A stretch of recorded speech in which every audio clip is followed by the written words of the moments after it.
The Dothraki diplomatic vessel, iridescence, hung motionless in the cold void of space, casting its crystalline hull in the orbiting glow of Earth's sun.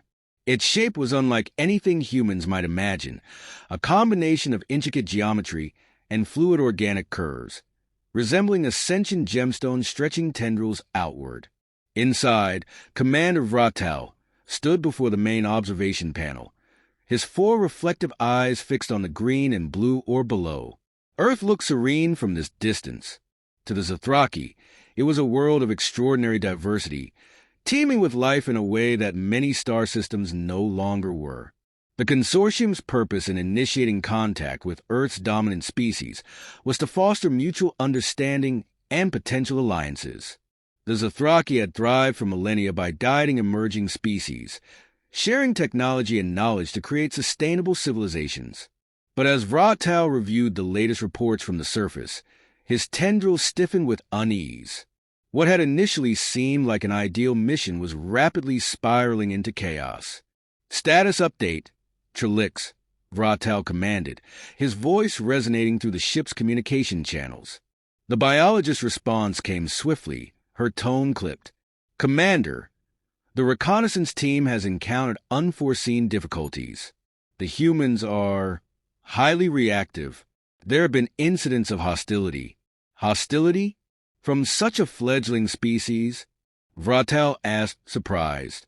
The Dothraki were accustomed to caution from pre-spacefaring civilizations, but outright aggression was unusual. "Explain." Trelix hesitated for a moment, her compound eyes narrowing. "When the team made contact, the humans mistook our presence for an act of war. They sent what they call military units to intercept us." Vratal's tendrils curled tightly against his torso, a sign of rising tension. "Were any Dothraki harmed?" "No, Commander. We avoided confrontation and retreated as protocol dictates. However, Trelix's mandibles clicked softly, a gesture of discomfort. We secured a group of the humans' young, juveniles, as a precautionary measure. They were in proximity to the conflict zone and appeared unprotected." Vratal froze, his bioluminescent patterns dimming momentarily as the gravity of her words sank in. "You secured human juveniles? Trelix, what have you done?" It was a logical decision. Trelix argued defensively. Their adults were uncooperative and threatening. The juveniles could provide valuable insight into their species' behavior and cognitive development. "You kidnapped their young." Vratal's voice rose, echoing through the chamber. "Have you lost your mind? This is not how we conduct diplomacy." Trelix flinched at his tone, her exoskeleton rippling faintly. "Commander, please understand. It was a field decision made under duress. I believed it to be the safest option for both parties." Vratal did not respond immediately. Instead, he strode to the containment chamber, his long, graceful limbs carrying him swiftly through the crystalline halls of the iridescence. His mind churned with a mixture of disbelief and anger. The Dothraki prided themselves on their ethical standards. The idea of taking any sentient being against its will, much less vulnerable juveniles, was abhorrent. If this act became known, it could shatter centuries of their carefully cultivated reputation among the stars. The containment chamber was colder than the rest of the ship, designed to maintain a sterile environment. As Vratal entered, he was met with the sight of Trelix and two others of Dothraki standing before a transparent energy barrier. Beyond the barrier, a small group of human children huddled together. The juveniles ranged in age, their expressions a mixture of fear and defiance. Some clutched one another, while others glared at their captors with wide, unblinking eyes. The oldest, a boy with disheveled brown hair and a smattering of freckles, stood at the forefront like a self-appointed leader. "Explain this," Vratal demanded, pointing toward the barrier. Trelix stepped forward hesitantly. They were found wandering near the outskirts of what appears to be a human settlement. The area was under heavy surveillance, and we couldn't risk leaving them exposed. "You thought?" Vratal interrupted, his voice sharp. You thought it wise to imprison sentient beings without understanding their cultural context or the consequences of your actions. They are only juveniles, Trelix said defensively. Their cognitive abilities are underdeveloped. The adults were far more aggressive. Because they were protecting their offspring, Vratel shouted, his frustration boiling over. By the stars, Trelix, how could you not see this? You've turned a delicate diplomatic mission into a potential interplanetary incident. The children stirred at Vratel's outburst, their incomprehension evident but their fear heightened. The boy at the front stepped closer to the barrier, his fists clenched at his sides. "Hey!" he shouted, his voice cracking slightly. "Let us go. You can't just keep us here." Vratel turned to the boy, his multiple eyes narrowing. "They can understand us." Trelix nodded. "Partially. I've been working on a translation algorithm. It seems their language relies heavily on auditory cues and tonal variations. They are surprisingly adaptive. Then this situation is worse than I imagined," Vratel muttered. He crouched slightly, bringing himself to the boy's eye level. "Young human, I am Commander Vratel of the Zothraki Consortium. I assure you, this was a mistake. You will be returned to your families unharmed." The boy hesitated, his blue eyes searching Vratel's for signs of deceit. "Why did you take us? Are you going to experiment on us or something?" Vratel recoiled at the implication, his tendrils twitching in dismay. "No, such acts are barbaric and contrary to our principles. You were taken out of misguided caution, not malice." Another child, a girl with curly blonde hair and tear-streaked cheeks, spoke up. "Then why haven't you taken us back yet?" Vratel turned to Trelix, his gaze icy. "Release them immediately. Commander, if we return them without preparation, their adults may." "I will handle the adults," Vratel snapped. "Your task is to ensure these juveniles are unharmed and escorted safely to the surface. Is that understood?" Trelix hesitated for a fraction of a second before lowering her head in submission. "Understood, Commander." Vratel straightened, his tendrils relaxing slightly. He turned back to the children. "I will personally see to your safe return. You have my word." The boy, still wary, nodded slowly. "Okay, but if you try anything, my dad's got a lot of guns." Vratel's bioluminescent patterns flickered briefly in what could only be described as a Zothraki version of a smile. "I have no doubt he does." The chamber fell silent as Vratel left to prepare for the delicate task of returning the children. Though his anger at Trelix remained, his thoughts were now consumed by the challenge ahead. The humans would demand answers, and rightfully so. This was no longer a simple first contact mission. It was a test of whether the Zothraki could atone for their mistakes and prove themselves worthy of trust. And if Vratel failed, the consequences could be catastrophic, not only for the Zothraki Consortium, but for the fragile hope of peace between the stars. The Zothraki ship, Iridescence, began its slow descent toward Earth's atmosphere, cloaked in an advanced refractive field to remain invisible to human detection systems. On board, the atmosphere in the command chamber was tense. Vratel stood before the central console, his tendrils moving restlessly as he reviewed the mission plan. The task of returning the human juveniles safely to their families was far more precarious than it seemed.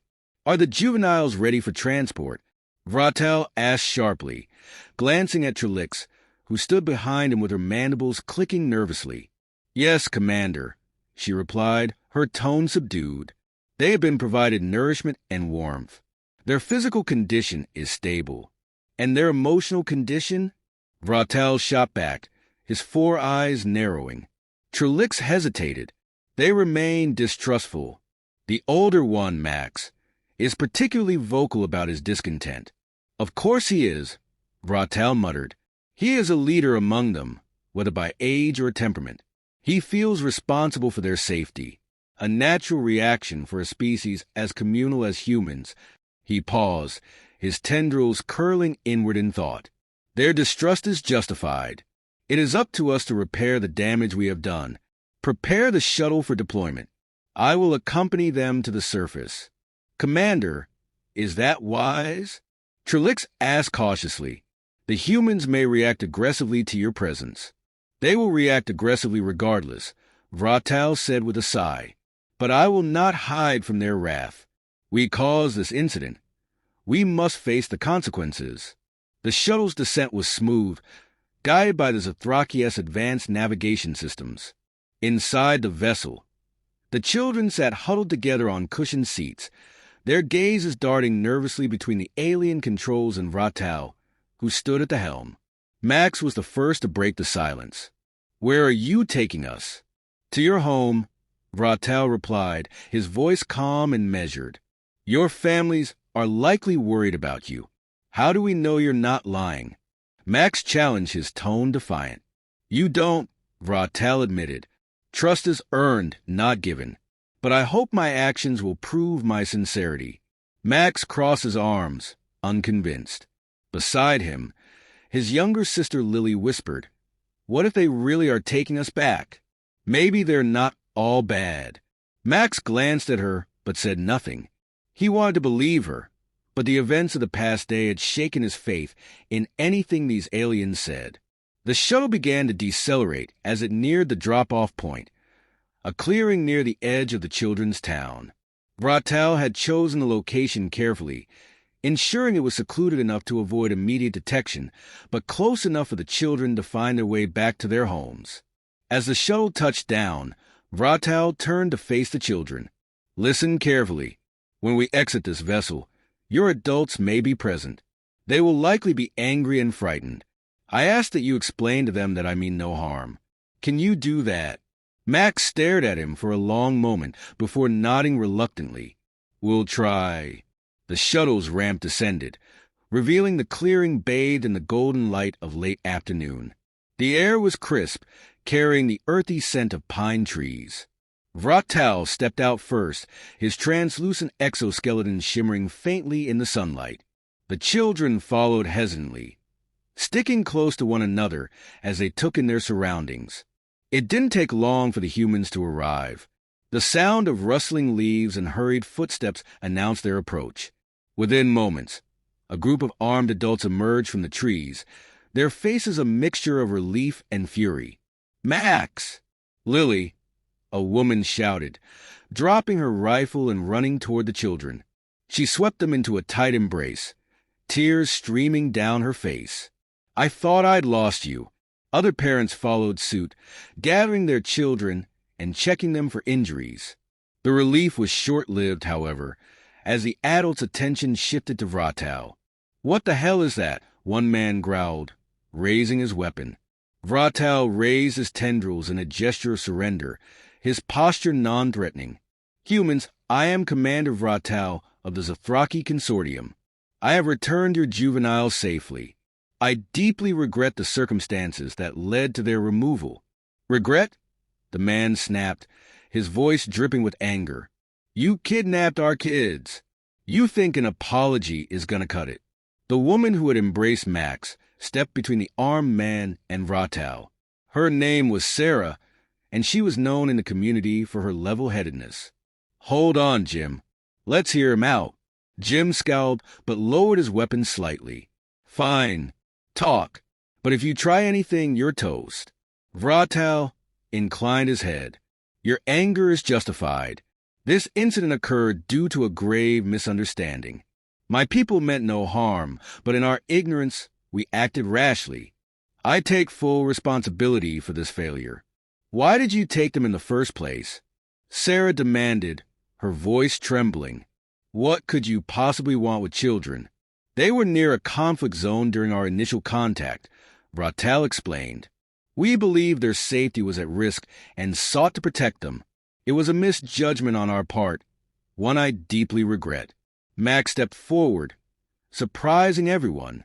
He's telling the truth, the boy said, his voice steady. They didn't hurt us. They gave us food and blankets and stuff. And he promised to bring us back. Sarah's expression softened as she looked at Vratal. Is that true? It is, Vratal replied. And I am here not only to return your young, but also to offer reparations. My people wish to make amends for our error. Jim snorted. Reparations? What could you possibly give us that would make up for what you did? Technology, Vratal said simply. Knowledge that can improve your world. Medicine, energy solutions, agricultural advancements. We wish to share these gifts with you, freely and without condition. The humans exchanged skeptical glances. The idea of accepting anything from the aliens was both tempting and terrifying. Sarah was the first to speak. If what you're saying is true, then maybe we can start over. But it's not just up to us. You'll have to talk to the government. I am willing to do so, Vratal said. But I wish to address you first. Your trust is essential. Jim lowered his weapon completely, though his expression remained wary. This doesn't mean we trust you, but I'll give you credit for bringing the kids back. That's a start. As the humans began to retreat with their children, Sarah turned back to Vratal. What happens now? I will report this encounter to my superiors, Vratal said. They will decide how best to proceed. But I assure you, no harm will come to your people. Sarah nodded, her expression a mixture of hope and caution. For what it's worth, I think you mean that. Just don't screw this up.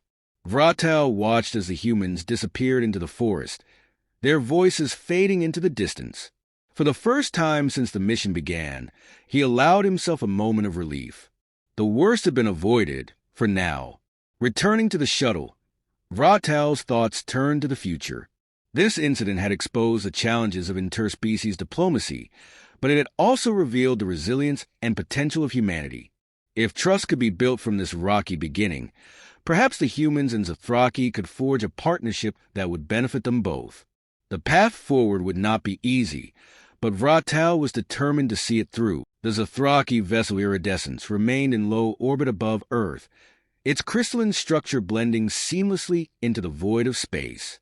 Inside the command chamber, Commander Vratal convened a meeting with his senior officers. The room pulsed faintly with bioluminescent light, the rhythmic hues reflecting the collective unease of its occupants. This is unprecedented, Trellick said, her voice edged with anxiety. No species has reacted this unpredictably to first contact in centuries. They are not irrational, Vratal replied, his tone steady but firm. They are frightened, protective, and distrustful, all entirely natural responses given the circumstances. We must approach them with patience and humility. Science Officer Keelix interjected, his mandibles twitching. The humans have already displayed a propensity for violence. Their history is riddled with conflict. Are we certain they are worth this effort? Vratal's tendrils tightened against his torso in a rare display of frustration. Do not mistake caution for hostility, Keelix. They are a young species, yes, but they possess remarkable resilience and adaptability. We cannot dismiss their potential simply because they are unrefined. Keelix inclined his head, though his bioluminescent patterns betrayed lingering doubt. The human leaders have agreed to a preliminary meeting, Vratal continued, his tone regaining its composure. I will go to their designated location and speak with them directly. This will not be easy, but it is necessary. Trelix, you will accompany me. Trelix's eyes widened. Me, Commander? Are you certain? Yes, Vratal said firmly. You must face the consequences of your actions. It will show the humans that we are willing to hold ourselves accountable. The meeting location was an airbase on the outskirts of a sprawling city. Military vehicles and personnel surrounded the area, their weapons trained on the Zothraki shuttle as it descended. Inside, Vratal prepared himself for the encounter. You must let me do most of the speaking, he told Trelix as the shuttle systems powered down. Speak only if addressed directly. We cannot afford further missteps. Trelix nodded, her mandibles clicking nervously. I understand, Commander.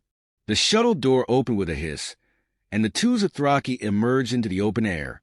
The humans were waiting for them, a group of high-ranking officials flanked by armed soldiers.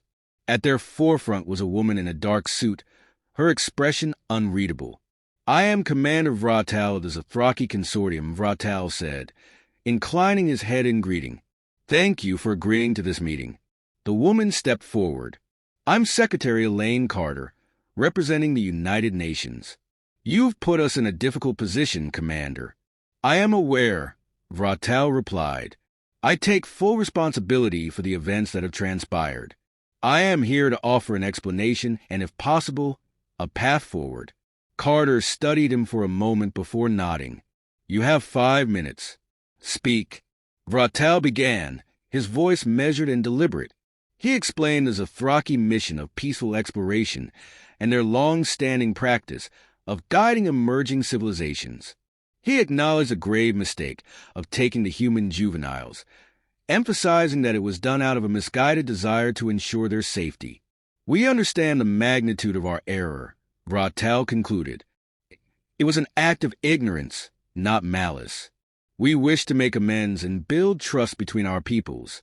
Carter's expression remained neutral, but there was a flicker of curiosity in her eyes.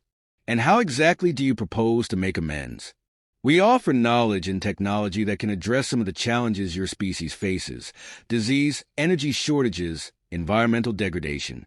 These are gifts given freely, with no expectation of reciprocation. The humans exchanged wary glances. One of the military officers stepped forward, his face a mask of skepticism. And why should we trust you? You say this was a mistake, but how do we know you don't have ulterior motives? You do not know, Vratel admitted.